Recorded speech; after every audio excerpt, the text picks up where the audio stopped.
Hi guys, welcome to UPSC CSE Decoded. In today's video, I will be taking you through civil services examination process, pattern, eligibility criteria and other such things.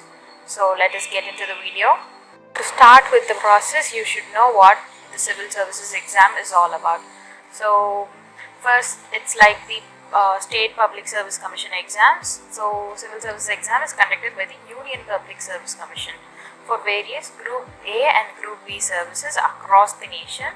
There are around 24 such services, but the most well known among the candidates are the Indian Administrative Services or the IPS, Indian Police Service or the IPS, and the Indian Foreign Service. So what are the stages of this exam? There are basically 3 stages in this exam. The first stage is called the preliminary stage or the prelims examination. The second stage is called the mains examination.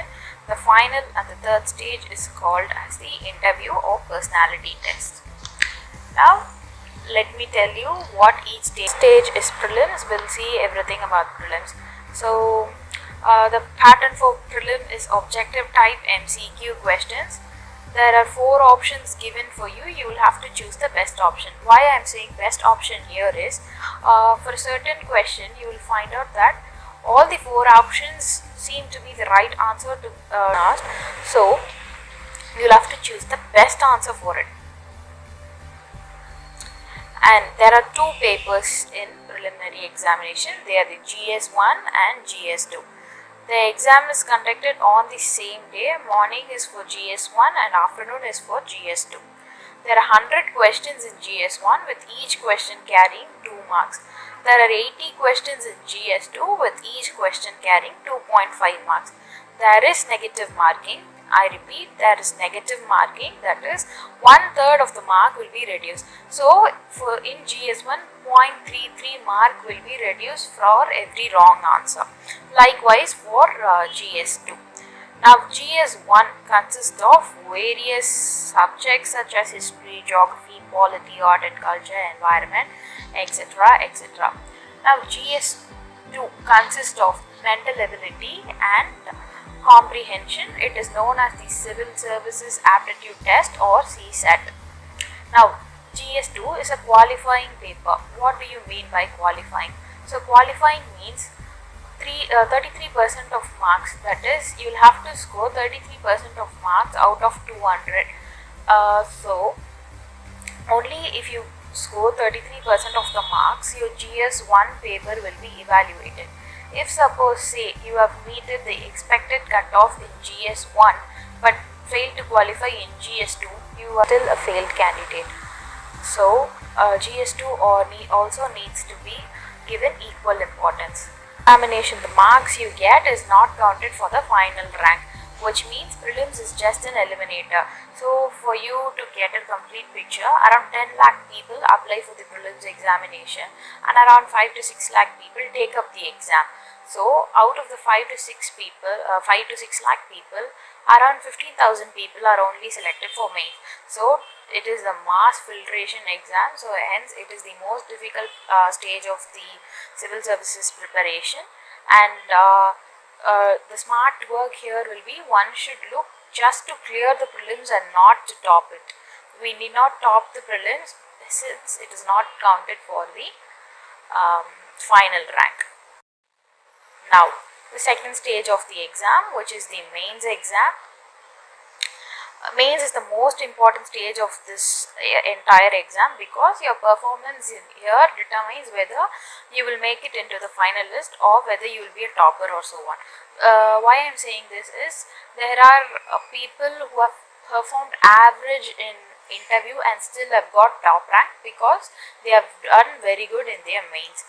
So in mains there are total 9 papers. These 9 papers include GS1, GS2, GS3, GS4, optional 1, optional 2, essay, and 2 language papers. Now what do I mean by GS1? General studies. Again, in every general studies there are different subjects. Say for example in GS1 you have history, geography, in GS3 you have economics, so on. In optional you can choose from any of the subjects as listed in the official UPSC website. So you in that optional you will have to write 2 papers. There's an essay paper and 2 language papers. These 2 language papers are qualifying paper.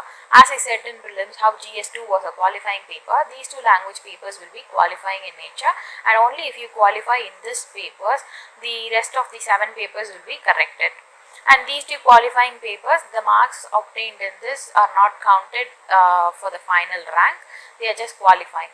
So what are these 2 language papers? One is compulsory English and another is compulsory any Indian language. Usually people prefer their own mother tongue. The exam happens across 5 days. Unlike prelims, which happens on the same day, morning GS1 and afternoon GS2, mains happens across 5 days.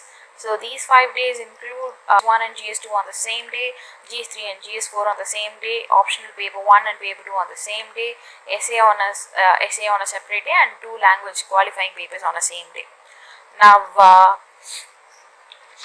the paper is of descriptive nature. Each paper carries 250 marks. Descriptive here is like you'll have to write long answers. So each paper consists of 250 marks and the total is 1750 marks. The marks achieved here is counted for the final round. Here is one should choose their optional wise, just not like it is a scoring or not, but based on your interest you'll have to choose your optional, right? So optional is known as break or make the list. As I said, you'll have to choose your optional wise because it will be the factor that will be contributing either for you to make into the final list or break you from the final list. The last and the final stage of the exam is the interview, or it is also known as the personality test. As the name suggests, it tests the personality or character of an individual. Interview usually takes place in Delhi in the UPSC building. The candidate is interviewed by a panel of 5 members headed by a chairman. Interview contributes to 275 marks. So the marks obtained in interview is usually counted in the final ranking. Usually a calm and composed person easily gets through the interview process with good marks. The common query I get about is if at all someone fails in interview, what he does next. Should he repeat from first? Yes, you'll have to repeat the entire process from first. That is, you'll have to write the prelims, mains, interview, and yet again try your luck at the exam. So based on the ranks the candidates get, they are allocated their different services and cadres. Thank you. Now that we have seen what the exam is all about, I will now say you what the eligibility criteria for this exam is. So who are the persons eligible to take the exams are a person who has completed 21 years of age and a person who has a graduation in any degree. It can be any degree.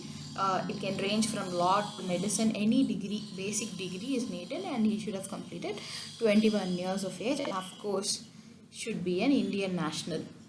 So these are the basic eligibility criteria. I will now say you what is the number of attempts each candidate can take.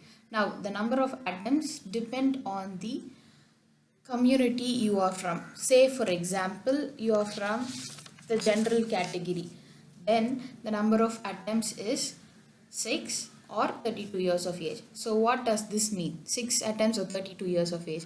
Say you're a general candidate and you've started preparing for your exam and you started appearing for your exam at the age of 21. So if you are giving your exams continuously for 6 times, you will be 27 years of age.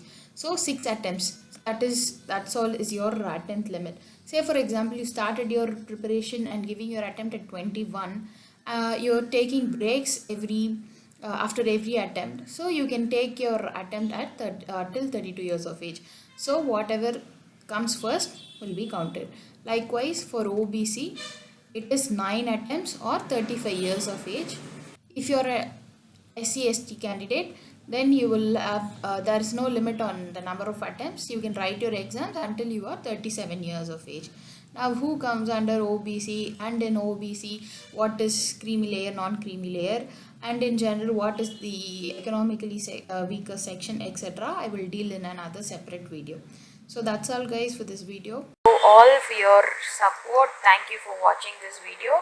If you think it is worth watching, please consider subscribing to the channel, for you will get more such UPSC related videos, and if you like it, please share it with your friends.